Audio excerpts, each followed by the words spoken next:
আসসালামু আলাইকুম। আজকে আমাদের বাসার আশেপাশে সব বাসায় ইফতার দিছি আমরা বানিয়ে। তো আজকে ইফতার কিভাবে বানালাম, কি বানালাম, সবাইকে কিভাবে দিলাম, এসব নিয়ে থাকছে আজকের ভিডিও। তো প্রথমে চলে যাচ্ছি রান্নায়। আজকের রান্নাটা করছি সম্পূর্ণ বাইরে, একদম বাইরে মাটির চুলাতে। আমাদের মাটির চুলটা রান্নাঘরে ছিল, ওটাকে বাইরে নিয়ে আসছে রান্না করার জন্য। তো ওটার মধ্যে বড় একটা পাতিল দিয়ে প্রথমে দিয়ে দিয়েছে তেল, তারপর দিয়েছে অনেকগুলা পেঁয়াজ কাঁচামরিচ। আজকে সব রান্না করবে আমার আপু। আমাদের বাসায় যখন একটু বেশি বড় রান্না হয় তখন ওগুলো আপুই করে। তারপর এর মধ্যে দিয়েছে গোটা গরম মশলাগুলো, তারপর দিয়েছে মুরগির মাংস। কারণ পুরো একটা 2.5 কেজির মুরগি নিছে, তো আমরা 2 কেজি চালে 2.5 কেজির মুরগির মাংস দিছি।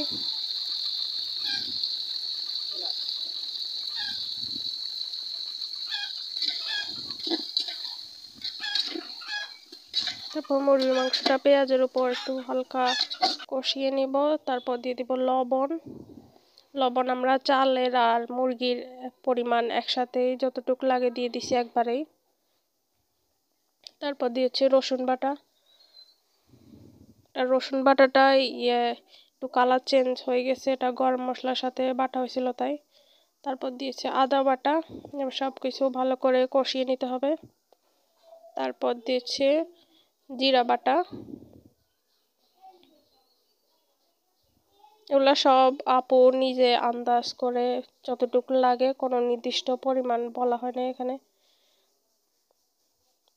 আসলে যে সবসময় রান্না করে সে কিন্তু এমনিতে বুঝে যায় কোথায় কতটুকু মশলা লবণ লাগবে। তারপর দিয়েছে গরম মশলা বাটা, মানে জায়ফল জয়িত্রী এলাচি দারচিনি সব কিছু একসাথে মিক্স করে বাটা এখানে। তারপর সব কিছু মিশিয়ে ঢাকনা দিয়ে কিছুক্ষণ রান্না করব। তারপর 5 মিনিট পর ঢাকনা তুলে দিয়ে দিব টমেটো।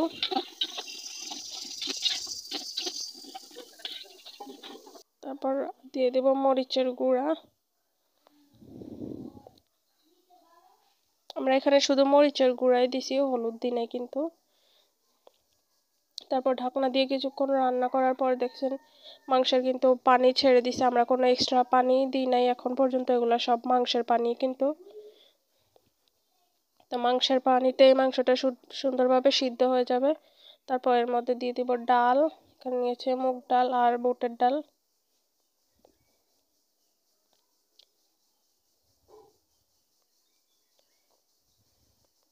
ডাল দিয়ে আরো কিছুক্ষণ নাড়াচাড়া করার পর দিয়ে দিব আলু।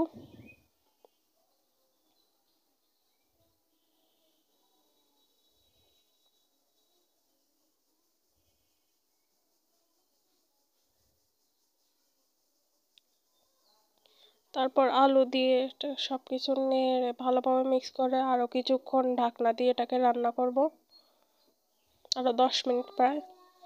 তারপর 10 মিনিট পরে যে সব মাংসটাও সিদ্ধ হয়ে গেছে, আলুটাও কিন্তু অনেকটা হয়ে গেছে। তারপর এর মধ্যে দিয়ে দিব পানি। এখানে 2 কেজি চালের জন্য 4 লিটার পানি মেপে রাখা হয়েছে, ওটা দিয়ে দিচ্ছি। তারপর যে পানিতে বলক চলে আসছে, এবার দিয়ে দিব চাল।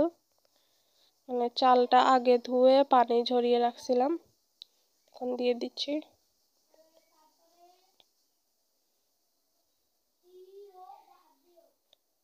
এবার সব কিছু ভালোভাবে মিক্স করে ঢাকনা দিয়ে এটাকে অল্প আঁচে রান্না করতে হবে।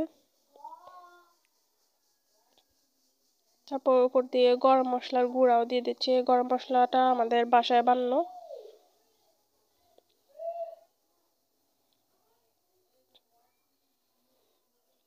এটাকে ঢাকনা দিয়ে রান্না করার পর যে পানি শুকিয়ে গেছে, পানি আমরা একদম মাপ মতো দিছি, তাই একদম পারফেক্ট ভাবে ঝরঝরা হয়েছে। এখন আমরা একটু উল্টিয়ে পাল্টিয়ে দিব, নিচের গুলা উপরে এনে দেবো, উপরের গুলা নিচে, ভালো করে উল্টিয়ে পাল্টিয়ে দিয়ে তারপর এটাকে ঢাকনা দিয়ে দমে রেখে দেব।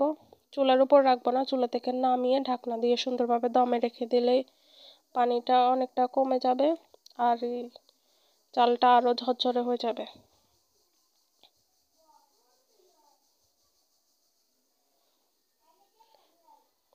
তারপরে এই যে আমাদের হয়ে গেছে রান্না। এবার আমরা বারান্দা নিয়ে আসছি সবকিছু একসাথে।